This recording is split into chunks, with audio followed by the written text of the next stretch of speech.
Back to our YouTube channel, and today we'll discuss about class 8th and chapter number 8 transformation part 2. ये पूरा नाम है transformation part 2, ये chapter का नाम है। अभी हमने क्लास 7 का चैप्टर 7 का ट्रांसफॉर्मेशन फर्स्ट पढ़ा। According to their types presentation sentence can be classified into 5। जब उस तरह के सेंटेंस की बात करते हैं तो 3 तरीके से, इस तरीके से बात करते हैं तो 5 होते हैं: affirmative, negative, interrogative, imperative and exclamative. Let's try to understand and how sentence can be transformed from one kind to another. एक से दूसरे तरीके में कैसे ये ट्रांसफॉर्म होते हैं, let's see this. Okay, and with the examples, with the help of exercise, we'll understand positively, very clearly. Okay.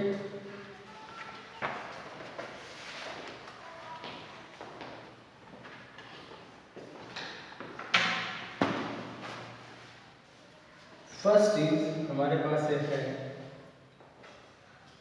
The pen is expensive. ये अपना अफर्मेटिव है।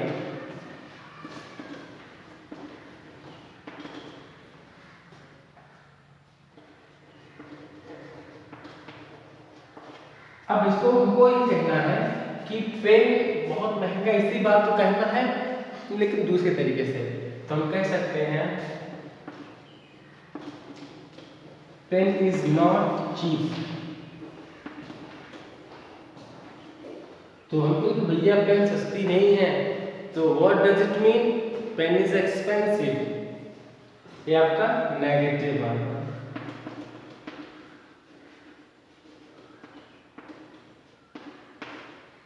ये नेगेटिव। अब हमको इसको बदलना है, इज द पेन एक्सपेंसिव?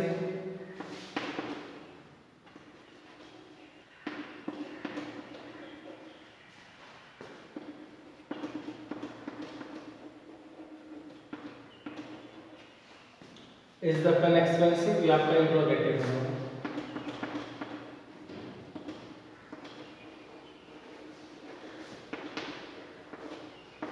यहाँ पेन इंट्रोगेटिव होगी। What and pen? What and expensive pen? ये आपका एक्सक्लेमेटरी है।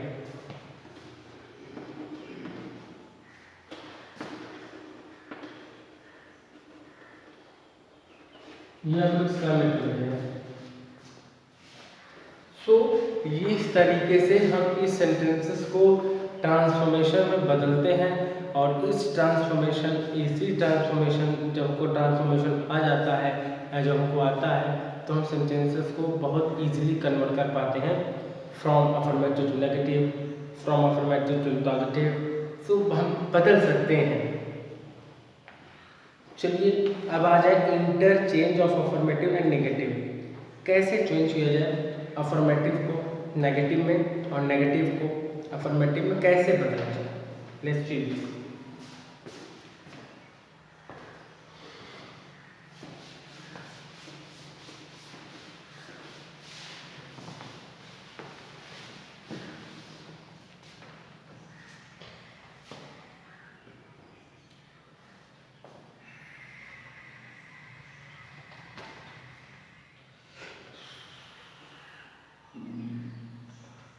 पहला है the man is too old to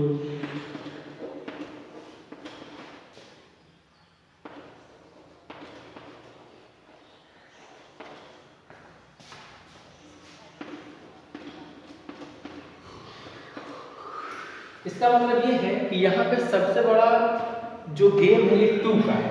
सबसे बड़ा गेम टू का है कि the man is too weak too old to walk. मतलब इंसान इतना कमजोर है कि बिना स्टिक के चल नहीं सकता, टू वॉक विदाउट स्टिक। तो इसको हम ऐसे भी तो लिख सकते हैं ना, इसी को the man is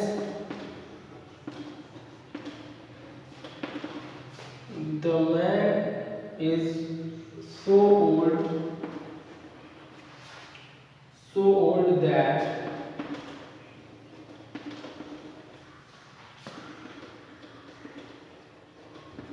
he cannot walk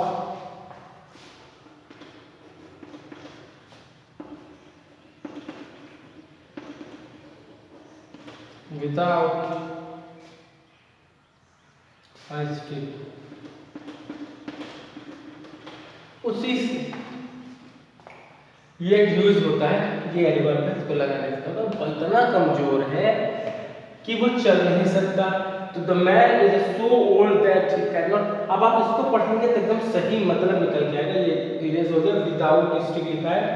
the man is so old that he can not walk without A stick.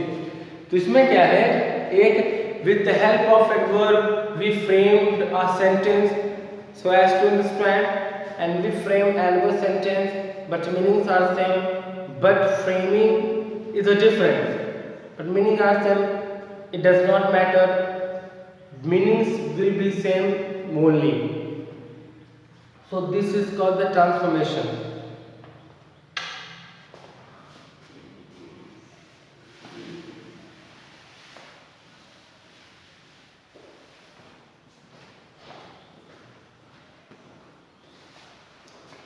तो यहाँ पे पहले भी लिखा था by removing adverb to.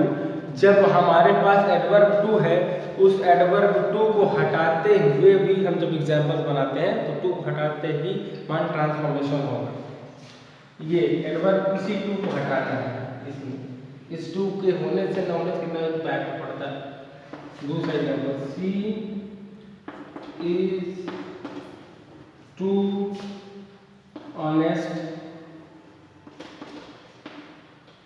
she is too honest to tell a lie.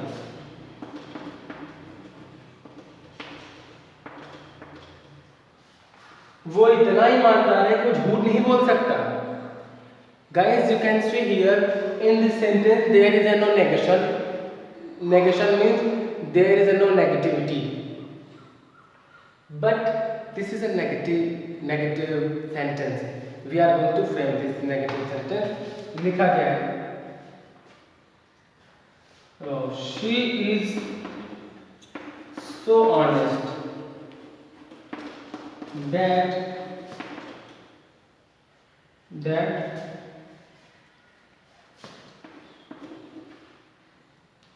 she will not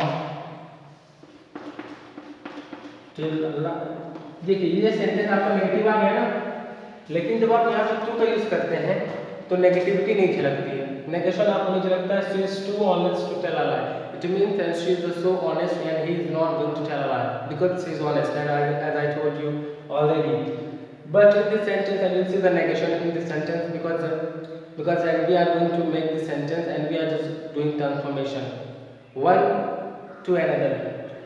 She is so honest that she will not tell a lie. वो इतनी ईमानदार है, झूठ नहीं बोलेगी। अब आप आ जाए by interchanging degree of the comparison, जो हम उसको degree of comparison and I taught you the degree and if guys you must have known about degree.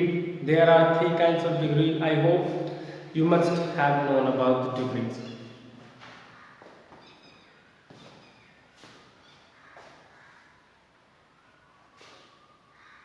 You must know.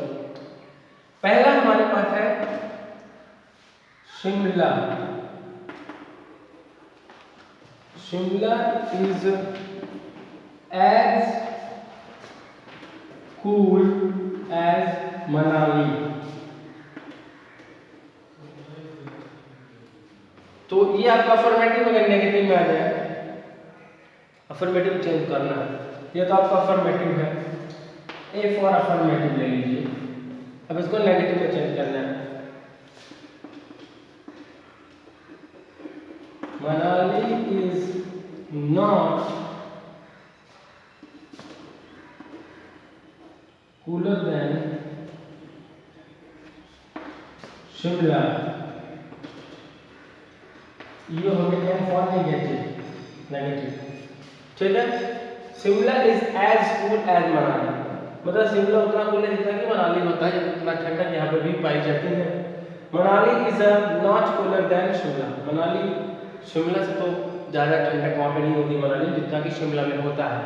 सो ये होता है, that is called the transformation from affirmative to negative sentence. Okay, अब हम आ जाए, the elephant is the largest land mammal. Okay, no other land mammal is larger. I am just reading, and दूसरे में है नॉन बट का use है, तीसरे में है डबल नेगेटिव है, the tea is hot, the tea is not hot. तो I hope you understood all the thing very well. अब आपके जो पॉइंट टू पॉइंट वाइज जो लगे हुए हैं इसमें, by changing degree comparison, by using no sooner than का यूज करना है, तो इन सब सेंटेंसेस को हम जो यूज जब करते हैं तो मीनिंग तो वही रहती है बट बोलने का तरीका चेंज होता है। तो ये आपके लिए एक होमवर्क होगा जिसको अपने घर में पढ़ेंगे। इसकी एक्सरसाइज भी दी गई है और इसकी एक्सरसाइज भी बहुत ज़्यादा दी गई है। अभी 2-3 एग्जाम्पल और भी समझ लेते हैं, हम आपको बता रहे हैं। ठीक है, 2-3 एग्जाम्पल्स और भी समझ लेते हैं।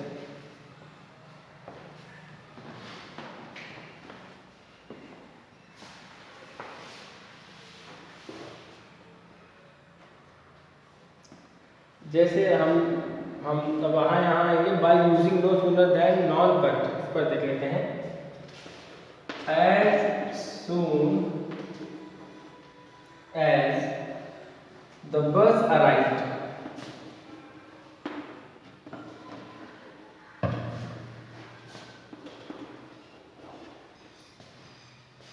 they rushed towards it.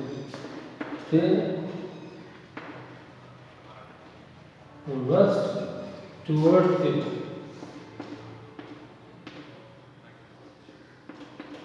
तो इसका मतलब क्या है? जैसे ही बस पहुंची, they rushed towards it, सभी लोग बस की तरफ भागे।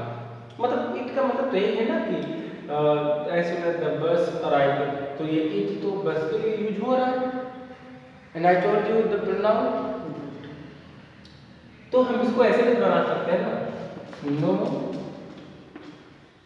sooner did the bus reach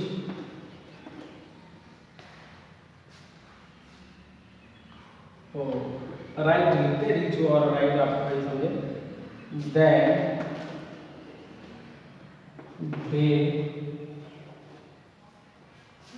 they rush towards the train,